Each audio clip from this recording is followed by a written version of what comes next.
안녕하십니까, 이재필입니다. 자, 일요일은 시황에 대해서 올려드리는 날이죠. 자, 먼저 미국 시장부터 간략하게 좀 짚어보고 넘어가겠습니다. 지금 이번 주, 그러니까 지난주 후반부터 날씨가 기억하게 시원했어요. 자, 그래서 저도 지난 그 전에까지만 하더라도 에어컨을 계속 틀고 있었는데 지금 에어컨도 끄고 뭐 이불 얇은 거 덮고 자다 보니까 조금 좀, 목 상태가 조금 안 좋은데, 시청자님들도 감기 조심하시고요. 아무래도 환절기에는 조금 건강에 유의를 해야죠. 자, 미국 시장부터 살펴보고 넘어가면, 미국 시장은 또 3대 지수가 또 사상 최고가를 기록했습니다. 다우, 나스닥, S&P 500 전부 다 사상 최고가를 기록했는데, 요거는 동시만기였었죠. 금요일 날. 보시면 여기 거래량이 굉장히 좀 많이 늘어나 있죠. 요거 선물 옵션 동시만기마다 거래량은 요렇게 많이 늘어납니다. 나스닥 차트인데 거래량이 많이 늘어 있었고, 그리고 또 조금 좀 동시만기에 대한 변동성 우려감들, 요런 부분들도 일정 부분 존재하고 있었기에 어 그거를 조금 먼저 반영하는 아시아 증시들, 요런 쪽들은 조금 안 좋은 모습이었습니다. 금요일 날 조금 안 좋은 모습이었는데 미국 증시는 그러거나 말거나 그리고 올라가는 거였어요. 장중에는 조금 좀 변동이 좀 있었어요. 한때 마이너스를 가기도 했었습니다. S&P 500 지수를 보면 이때 마이너스 살짝 좀 나왔죠. 자, 요게 아침에 올라와서 출발했다가 뭐 그 전에 저 금리나 저 연준 통화정책 회의가 있고 그러면서 좀 그 다음 날까지 플러스 출발했었는데, 요게 밀린 이유는 만기 때문이었다. 요렇게 보시면 되는데, 자, 이거를 극복해낸 게 있었죠. 그걸 극복해낸 게, 자, 이 보통 저도 이 만기, 동시만기 같은 경우는 한국이나 미국이나 거의 비슷한 그런 모습을 보이게 되는데요. 어떤 거냐면, 그 월중에 많이 올렸을 때는 조금 밀어놓을 때가 많습니다. 근데 월중에 또 이렇게 좀 많이 밀어놨을 때는 만기 근처에서는 만기 날이나 이런 날은 약간은 좀 회복을 시켜놓는 그런 경향들이 있어요. 자, 그래서 저 미국 시장도 금요일 날은 변동성이 조금 있지 않을까 이런 생각을 했었는데 그걸 극복한 일이 있었습니다. 뭐였냐? 하여튼 트럼프가 하여튼 주식시장은 트럼프 하나를 보고 움직이는 것 같습니다. 자, 트럼프가 시진핑하고 전화 통화를 했다. 그리고 에이펙 정상회담에서 만나기로 했다. 이런 얘기를 했어요. 그러니까 요거는 여러 가지로 조금 교차로 이렇게 확인이 돼 가고 있는 그런 상황인 것 같으니까 우리나라 외교장관도 그런 얘기를 했었죠. 에이펙 정상회담에서 트럼프하고 시진핑이 만날 가능성이 많다라는 그런 얘기를 했었으니까요. 자, 어느 정도 뭐 좀 이게 맞지 않나 싶은 생각은 듭니다. 자, 근데 뭐 조금 오긴 올 것 같은데요. 오긴 올 것 같은데 일단은 거기서 정상회담 하는 데서 뭐 나쁜 얘기는 안 하겠죠. 나쁜 얘기는 안 할 거고 원래 정상회담들 같은 경우는 밑에서 다 뭐 이 일을 다 만들어 놓고 웃으면서 악수하면서 도장 찍는 거 그런 역할만 하는 게 정상회담인데요. 이 트럼프는 약간 다르긴 하죠. 자기가 뭐 동네 이장도 아니고 트럼프는 자기가 나서서 하는데 이 중국 관련된 부분은 자기가 나서서 뭐 이렇게 할 수 없는 부분이 하려고 하다가 지금 조금 당했지 않습니까? 히토류라는 것 때문에. 자, 이 히토류, 그러니까 트럼프란 사람 성향이 그런 것 같습니다. 강한 사람한테는 굉장히 강하고, 약한 사람한테는, 아, 이 강한 사람한테는 굉장히 약하고요. 약한 사람한테는 굉장히 강한 그런 성향인 것 같습니다. 실수할 뻔했네요. 이 강한 사람한테 강한 거는, 그쵸, 우리 민족성이죠. 저도 뭐 그런 측면은 좀 있습니다만, 강한 사람, 저한테 강하게 이렇게 나오려고 하는 사람한테는 철저하게 강합니다, 저도. 근데 약한 사람한테는 철저하게 약해요. 이건 우리 민족성이고 트럼프는 이런 거랑은 정반대죠. 히토르로 또 한번 같이 맞받아치니까 관세도 훅 내려버리고 뭐 중국하고 관계 좋다 그러고 그럽니다. 자, 이 에이펙 정상회담에서 시진핑하고 트럼프가 만날 거다라는 거 그게 여기 미국 시장을 만기에도 불구하고 플러스로 이렇게 견인한 그런 모습이었다라고 보시면 될 거고요. 자, 그리고 뭐 미국 쪽에서도 지금 그런 게 있었죠. 미국 예산안이 저 11월 20일까지인가 쓸 수 있는 임시 예산안이었습니다. 그게 하원에선 통과했어요. 하원에서 통과했다가 지금 상원에 올라갔는데 이게 부결됐다라는 뉴스가 나옵니다. 그래서 이게 좀 그 미국 저 10월 1일 뭐 이게 통과가 안 되게 되면 10월 1일부터 셧다운이 될 수도 있습니다. 자, 그래서 이 부분이 또 심심하면 한 번씩 나오는 부분인데요. 이 셧다운 된 거, 뭐 요게 또 시장에 영향을 조금 줄 수도 있겠죠. 하지만 이 셧다운 관련된 거는 우리 시청자님들도 주식 투자 조금 해보신 분들 같은 경우는 아마 몇 번 경험이 있을 거예요. 셧다운이 들어가더라도 그렇게 아주 긴, 좀 시간이 길어지지만 않으면 이 부분은 시장에 영향을 주는 거는 제한적입니다. 자, 그래서 뭐 일단 아직까지 셧다운에 대한 부분들 뭐 지금 21일이니까요. 뭐 이번 주 지나고 그 다음 주면 10월 1일이죠. 미국은 그렇게 합니다. 우리나라는 1월 1일부터 12월 말일까지 이때를 한 기로 잡죠. 정부도 그렇고. 자, 대부분 우리 기업들도 그렇고요. 근데 미국은 10월 1일부터 9월 말일까지를 한 개 회기로 잡습니다. 9월 말까지를 한 개 회기로 잡기 때문에 지금 미국 정부 기준으로 보면 9월 말이면 일단 한 개 회기가 지나가는 거예요. 자, 그래서 새로운 예산서나 뭐 그런 부분들이 필요한데 그런 부분 그게 지금 조금 난항을 겪고 있다라는 걸로 이해하시면 될 것 같습니다. 근데 또 이것도 그렇더라고요. 막 극한까지 막 몰고 갈 것 같다가도 막상 그 앞에 오면 뭐 합의를 하고 또 지금 뭐 저 또 다른 예산안 이런 걸 통과시키고 뭐 그런 경우가 많습니다. 지금 민주당 쪽에서 그렇게 얘기하고 있죠. 오바마 케어가 올해 말로 종료가 되는데 야 이거 오바마 케어 연장해라. 이런 얘기 그런 주장을 하면서 이 예산안을 부결시켰어요. 물론 뭐 공화당 사람들도 뭐 투표를 보니까 47대 43인가 뭐 그걸로 부결됐더라고요. 그러니까 전 상원 의원들이 다 합치면 100명이잖아요. 그리고 동률일 경우에는 그 저 미국 부통령이 결정권을 갖는데 지금 그 투표를 다 안 했다라는 얘기입니다. 민주당 쪽에서 부결을 시켰는데 뭐 그런 내용이에요. 자, 요거 뭐 좀 다소 신경 쓰고 그럴 수도 있는데 이거는 아주 저 예산안 아마 9월 말까지 어느 정도 합의를 보지 않을까 싶은 생각이 들고요. 그거를 넘긴다고 하더라도 저 그렇게 길게만 안 가면 단기간 내만 끝난다라면 이거는 시장의 영향은 그렇게 크지 않다라고 보시면 될 것 같습니다. 근데 이게 저 우리나라 같은 경우는 다음 주 후반 정도까지 이게 저 타결이 안 되면 미국 예산안이 타결이 안 되면 우리나라에는 조금 영향이 있을 수 있습니다. 왜냐하면 우리는 저 다음 주 금요일부터 추석 연휴에 들어가잖아요. 추석 연휴에 들어가기 때문에 그러고 난 다음에 10월 9일까지인가요? 9일까지 그냥 쭉 저 이게 휴장이잖아요.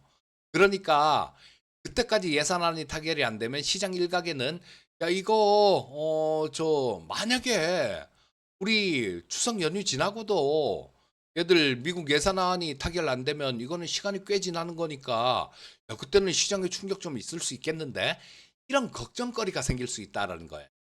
자, 근데 뭐 제 생각에는 우리 그 전에 추석 연휴 전에 타결되면 편하게 갈 수 있을 거고요. 그리고 추석 연휴 저 전까지도 타결이 안 되면 시장은 조금 충격을 우려감이 표출될 수 있는데 우리 연휴 기간에 이게 좀 해결되지 않을까 싶은 생각이 듭니다.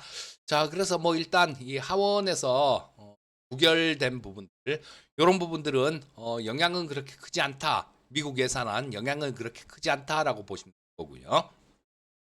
지금 연준 통화정책회의가 있었는데 그렇게 보시면 됩니다. 이게 관건은 뭐냐면요. 0.25를 인하를 했죠. 지금 이번에. 그리고 올해 연준 점도표를 봐도 그렇고요. 0.25씩 두 번을 금리를 더 금리 인하를 한다라는 얘기잖아요. 이 파월 의장 얘기를 들어보면 참 진짜 언밸런스한 게 좀 어떻게 보면 말이 좀 안 되는 그런 얘기들도 되게 많아요. 경기는 괜찮을 것 같다. 경기는 괜찮을 것 같은데 위험 관리 차원에서 하는 거다. 이런 얘기를 해요. 그러면 경기가 향후에 좋을 것 같고 단순하게 진짜로 뭐 보험적 금리나 이러면 금리 인하를 한 번 많아도 두 번 정도만 해야 되거든요. 근데 지금 저 점도표 나오는 거나 파월 의장 얘기 들어보면 올해 내에 두 번을 더 한다는 얘기잖아. 그리고 내년에도 또 금리 인하 기조를 이어가겠다라는 얘기가 되는 겁니다. 그러니까 파월이 내 입으로 당신의 입으로 파월 의장 자신의 입으로 경기 좋아요 이렇게 했는데 이 금리에 대한 얘기하고는 이건 맞지 않는다라는 거예요. 그리고 뭐 고용 관련해 갖고 고용 시장 때문에 금리 인하를 한다 뭐 이런 얘기를 또 하던데 고용이 되게 안 좋으면요. 안 좋을 것 같으면 경기도 안 좋을 것 같다라는 얘기입니다. 그러니까 이번에 파울로 기장 연설을 한 거 뭐 이걸 보면요. 되게 앞뒤가 안 맞는 그런 얘기를 되게 많이 했습니다. 자, 근데 확실한 한 가지는 말씀드릴 수 있는 부분은 그 부분입니다. 미국에 경기 침체가 없다라면요. 지금 뭐 여러 가지 조금 뭐 약간의 징후들 이런 것들은 있는 상황이죠. 그렇기 때문에 우리는 뭐 미국 고용 지표라든가 뭐 인플레 지표들 이런 것들을 매달 매달 잘 살펴봐야 됩니다.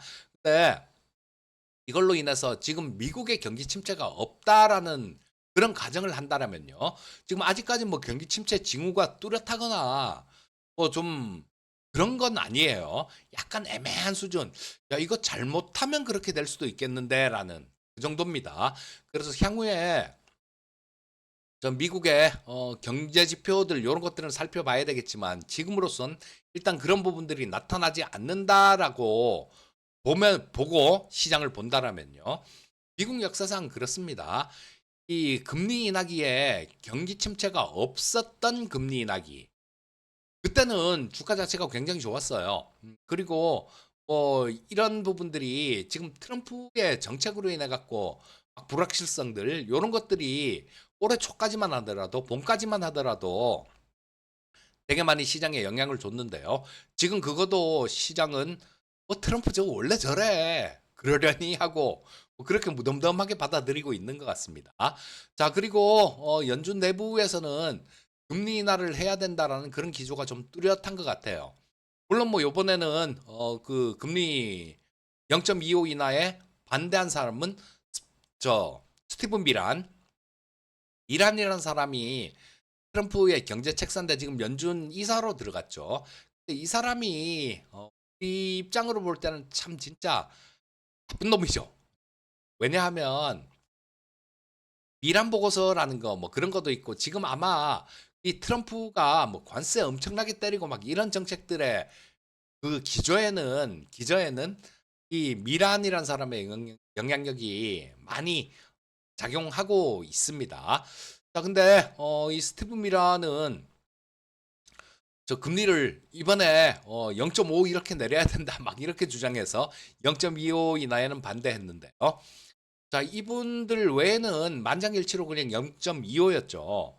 근데 향후에는 금리 인하를 한다는 거. 대표적인 연준의 메파 인사가 닐 카리카시 그 미네폴리스 연은 총재 있죠. 자, 이분 같은 경우는 좀 매파입니다. 근데 이분마저도 올해 금리 인하 2번 하는 게 적절하다라는 얘기를 했어요.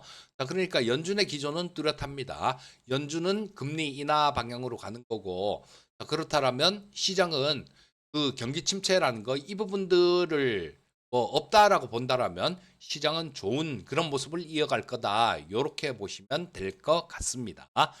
자, 그리고 우리나라 시장 간략하게 조금 짚어볼까요? 자, 우리나라 시장은 시간이 벌써 꽤 좀 지났네요. 자, 요거는 우리나라 시장은 차트만 보면서 차트하고 수급도 봐야 되는데 간략하게 좀 짚어봐 드릴게요. 자, 뭐 지난 금요일 날 아시아 시장 대부분이 다 하락했습니다. 일본도 빠지고 대만도 빠지고 일본은 플러스 났다가 마이너스로 반전한 상황이죠. 우리나라 시장 같은 경우도 뭐 코스피는 좀 하락하는 모습이었고 음선을 좀 그리는 모습이었습니다. 자, 근데 우리나라 같은 경우는 상당히 좀 이렇게 또 최근 들어서 9월 달에는 전 세계 1등이 우리나라입니다. 전 세계에서 한국 시장이 가장 크게 올랐어요. 자, 그래서 이 부분들은 그 진짜 기재부 쓸데없는 소리, 이상한 소리 해갖고 여기 시장이 한 달 반 정도, 2달 가까이를 이렇게 횡보하면서 기고 있었죠. 자, 뭐 우리 시장 같은 경우는 그 대주주양도세에 관련되는 얘기가 조금 이제는 일단락 됐으니까 50억으로 일단락 됐으니까 그 불확실성의 제거 그걸로 인해서 강하게 올라왔습니다. 자, 그리고 향후의 기대감도 지금 있는데 이건 시장 일각에서는 우려감도 조금 갖고 있는 것 같아요. 뭐냐면 배당 소득에 대한 분리과세에 대한 겁니다. 우리 시청자님들도 이런 부분은 많이 아셔야 돼요. 그래야지 기재부에 저 사람들이 자기들 마음대로 또 엄한 이상한 소리를 해서 이 시장을 조금 힘들게 하는 일이 없을 겁니다. 기재부안 세제 개편안 이거는 그런 거였었죠. 시간이 없어도 이건 말씀드려야 되겠네요. 기재부안은 뭐냐 하면 배당소득 분리과세 하긴 한다. 근데 최고세율 35% 플러스 지방소득세 3.5% 붙죠. 자, 그러면 38.5% 시장 이 정도로 한다 그러면요. 시장 또 고생할 수 있습니다. 지금 시장이 이렇게 강하게 움직인 거는 좋은 정책을 할 것이다. 시장에 도움되는 좋은 정책을 할 것이다. 이런 것 때문에 이렇게 환호를 하고 있는 거예요. 근데 전에 기재부에서 낸 안이 이겁니다. 자, 이거는 그 배당 소득 배당을 좀 이렇게 늘려서 저 뭐 투자자들도 도움을 받고 그리고 시장도 활성화해 보자 이런 차원에 전혀 맞지 않는 그런 정책입니다. 자, 이거 기재부가 참 앉아서 책상머리에 앉아서 행정만 하다 보니까 이런 부분들이 계속 생기는데요. 요번에 조직 개편안에서 기재부가 쪼개진다는데 잘 됐다는 생각입니다. 그 기재부 장관부터 시작해 갖고 기재부 1급 기재부 장관은 사표 낸 건 아니고요. 기재부 1급 공무원들이 다 좀 사표를 냈다던데 잘 됐다라는 생각입니다. 저 대통령의 의지를 좀 반영해 갖고 저거를 정책 의지를 반영해서 저 1급 공무원들이 사표를 냈다. 이런 얘기를 하던데 책상머리에 앉아서 하니까 이런 겁니다. 그리고 결국은요, 저는 또 그렇게 생각합니다. 그 배당소득 분리과세 관련된 거는 현재 여당에서 내고 있는 안이요. 25%두 개 정도가 있는데 둘 다 25%입니다. 세율 구간은 약간 좀 다른 뭐 그런 모습인데 하나는 저 배당소득 2천만 원 아래 구간 요거를 뭐 9%로 하자 요런 아니고 하나는 뭐 그냥 저 최고세율은 마찬가지로 25%고요. 하나는 지금처럼 현행처럼 저 14% 플러스 1.4%. 자, 15.4% 요거 이자 소득세하고 똑같은 거죠. 요 정도 아닌데 일단 뭐 저 국회에서 여당 쪽에서 낸 안들 요런 대로 시행된다라면 시장은 좋을 거예요. 근데 한 가지 살짝 좀 그런 거는 결국은 이 여당 쪽에서 국회에서 낸 안으로 채택이 될 것 같은데 기재부에서 또 엉뚱한 소리, 이상한 소리를 할까 봐 그게 걱정이에요. 뭐 그런 소리를 이상한 소리를 하게 되면 그쵸 시장은 또 이런 모습 또 봐야 됩니다. 이런 모습 또 봐야 되는데 제발 좀 기재부 공무원들이 정신 좀 차리고 그리고 또 하나는 그런 얘기들을 해요. 기재부 쪽에서 아주 꼴보기 싫은 소리만 골라서 합니다. 자, 이거 배당소득세 세제 개편을 하면요. 이거는 소득세법을 통해서 내야 돼요. 그래야 지속적인 효과가 있습니다. 지속적으로 저 배당에 대해서 뭐 긍정적인 그런 효과가 있는데 그걸 조세특례법으로 하자 이런 얘기를 합니다. 또 이 기재부 쪽에서요. 조세특례법이라는 거는 일정 기간이 지나면 일몰되는 거죠. 뭐 3년이면 3년, 5년이면 5년, 뭐 요것만 배당소득 분리과세 해주고 그냥 나중에는 없어지는 걸로 그런 겁니다. 이 참 이분들 주식시장을 활성화하고 싶은 생각이 있는 건지 없는 건지 모르겠어요. 그리고 또 배당소득세율 35%로 하는 것보다 25%로 했을 때 시뮬레이션을 돌려보면 세수중대 효과가 더 크다라는 그런 시뮬레이션 결과가 있어요. 왜? 지금 배당 안 하잖아요. 지금 배당을 안 하는데 배당은 대주주들이 결정하는 거죠.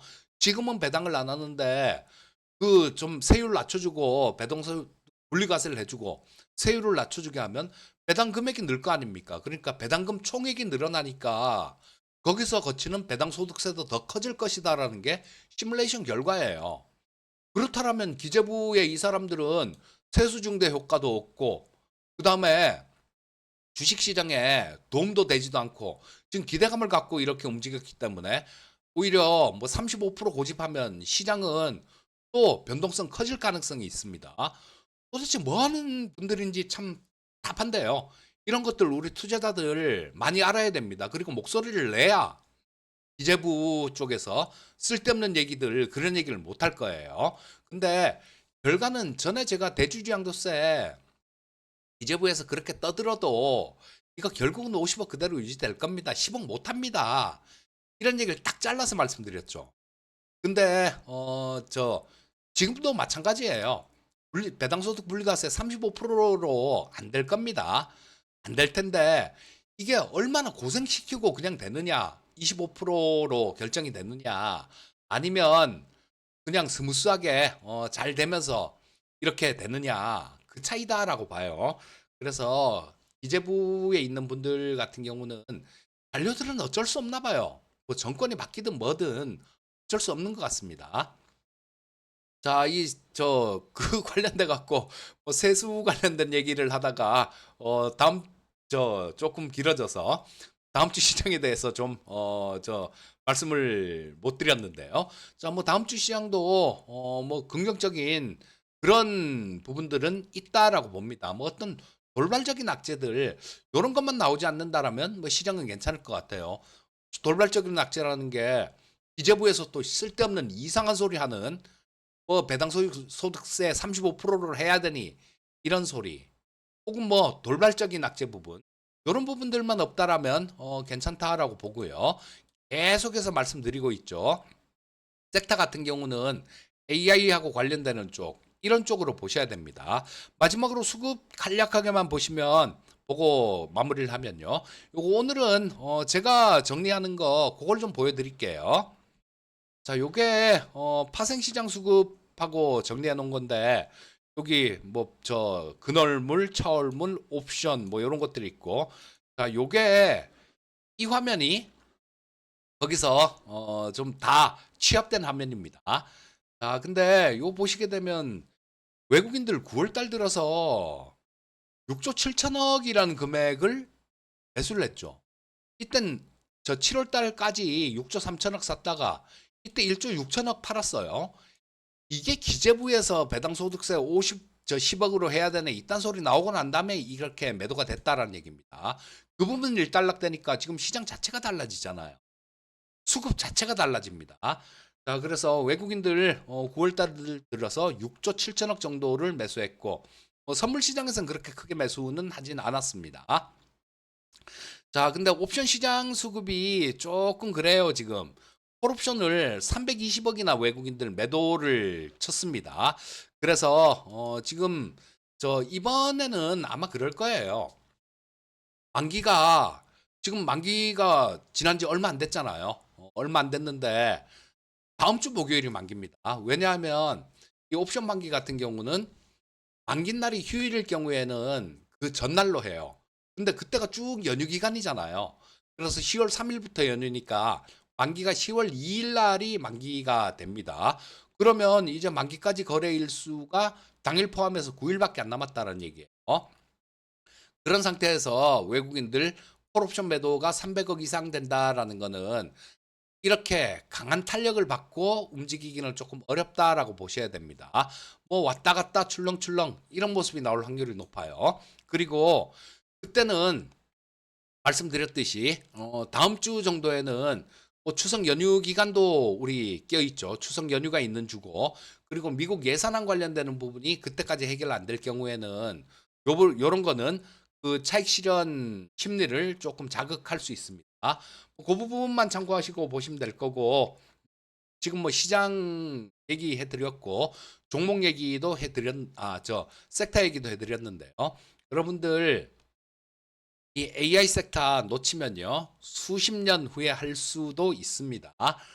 아마 제가 이번 주 목요일 날 이 토마토 TV에서 공개 방송을 할 텐데 거기서도 얘기를 해 드릴 거예요. 자, 뭐 오늘은 요 정도까지 해야 되겠네요. 항상 성공 투자하시고 저는 다음에 또 뵙도록 하겠습니다.